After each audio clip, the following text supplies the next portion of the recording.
29 পেরিয়ে 30-এর কোটায় বিয়ের বয়স। 1995 সালে বিয়ে করেন এআর রহমান এবং সায়রা বানু। তাদের 3 সন্তানও রয়েছে। তবে হুট করেই বিবাহ বিচ্ছেদের ঘোষণা দেন গায়ক এআর রহমান। 29 বছরের দাম্পত্য ভেঙে যে সুরকারের জীবনে এমন একটা মোড় আসতে চলেছে তা বোধহয় স্বপ্নেও ভাবেনি তার অনুরাগীরা।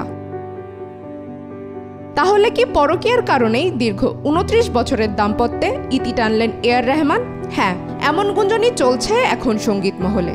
আর এই গুঞ্জনের সূত্রপাত রহমানেরই টিমের সহশিল্পী গিটার বাদক মোহিনীদের এক সোশ্যাল মিডিয়া পোস্টে, যেখানে মোহিনী স্পষ্ট লিখেছেন রহমানের মতো তিনিও তার স্বামী মার্কের সঙ্গে সম্পর্কে ইতি টানছেন। আর এটা নিয়েই কৌতূহল এখন নেটিজেনদের। তবে সত্যটা কি? মঙ্গলবার এমন ঘোষণার পর থেকেই সঙ্গীত মহল সরব।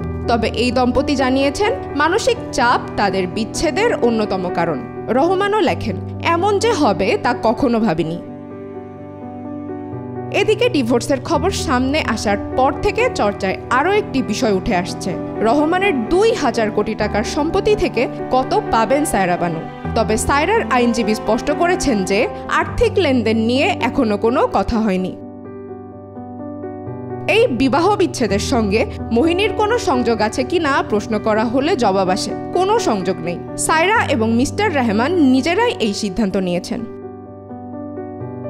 চন্দ্রিকা মজুমদার, আজকাল।